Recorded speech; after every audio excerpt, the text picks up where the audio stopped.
na wabaki yatima kama ambavyo mimi sikuwa na baba wala mama. Lakini hata hivyo sikupata amani ya nafsi niliyokuwa naitaka kuipata. Uovu niliokuwa nimeutenda ukawa unanirudia mara nyingi zaidi. Sikupata amani ambayo nilikuwa nategemea kuipata.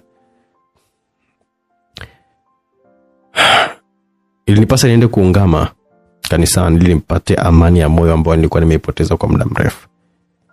Wakati maneno ambayo mamangu alikuwa ananiambia akiwa yuko kifani yalikuwa yanazunguka sana katika akili yangu.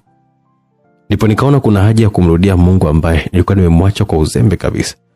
Nilihangaika sana na kwenda kwenye madhehebu mbalimbali, lakini sikufanikiwa kupata ile amani niliyokuwa nahitaji. Amani ya moyo wangu tu. Ndipo siku moja nikapanga safari ya kwenda jimboni. Nikatamani sana kuongea na askofu ambaye kwa kweli nilijua kabisa angeweza kunisikiliza shida yangu. Hakuwa na muda wa kutosha kunisikiliza, kwa hivi nikapanga kwenda wakati mwingine. Wakati huo nilikuwa nimeanza kwenda kanisani, ila walau sikuwa mshiriki wa mkate. Wakati huo akili yangu ilikuwa inaelewa wazi kabisa kwamba kufanya hivyo ilikuwa ni makosa, kwa sikuwa safi. Nilipata shida kubwa sana kiafya, nikaenda hospitalini nipate matibabu. Bahati mbaya sana nikazidiwa. Katika hali yangu hiyo nikajua huo utakuwa labda ndio mwisho wangu. Niliomba niitwe padri nipate kuungama na kupatiwa mpako mtakatifu wa mgonjwa. Padri hakupatikana. Kama bahati tu askofu yule ambaye alikuwa ametamani kuongea naye wakati uliopita alitembelea pale hospitalini niliyokuwa nimelazwa, kwa hivyo akaombwa anisaidie kutokana na hitaji la moyo wangu. Niliungama na kumwambia kila kitu kibaya ambacho nilikuwa nakumbuka kwamba nilikuwa nimekifanya. Akanipa ushauri wa kutubu dhambi zangu. Nikapata amani ya moyo. Nikawa kama nimetoa mzigo mzito sana ambao ulikuwa umenielemea kwa muda mrefu. Kama muujiza tu, maradhi yaliyokuwa yananiandama yakaniacha.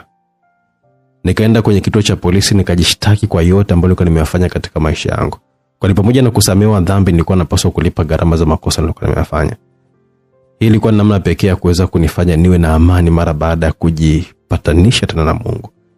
Nilikuwa kifungo cha maisha jela na magazeti yote yakapamba kurasa zao za mbele kwa jina langu na picha zangu. Hata hivyo sikujali. Zaburi ya 51 ilikuwa imetawala katika akili yangu. Unihurumie Mungu kwa kadri ya huruma yako.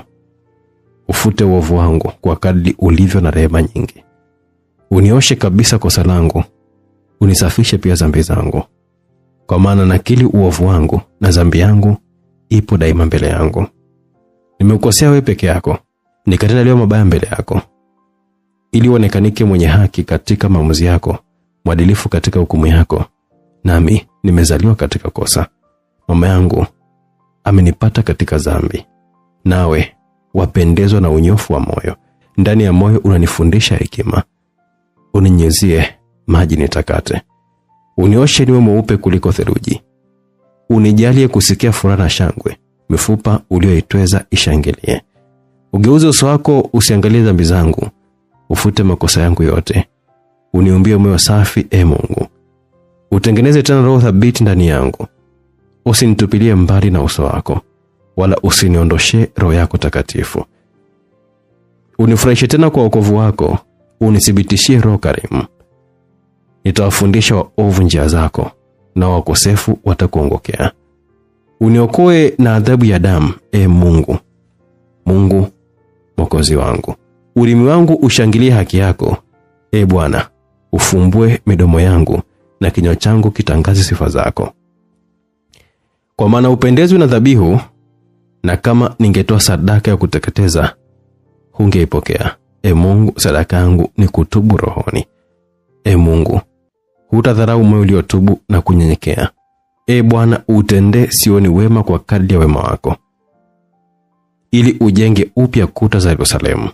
Halafu utapokea dhabihu za sheria, matoleo na sadaka za kuteketeza. Ndipo watatoa ndama juu ya madhabahu yako. Hiyo ni Zaburi ya 51. Msikilizaji, huo ndio mwisho wa simulizi. Mwandishi anasema ni mwanzo wa simulizi nyingine. Kwa Mungu kuwe sifa na utukufu milele. Paka hapo ni mwisho, msikilizaji, wa simulizi yetu ifupi itwayo Ungamo Langu. Mtunzi wa simulizi akiwa ni Bruno Mwara, ikimesimuliwa nami director Owen kutokea hapa Simulizi Max.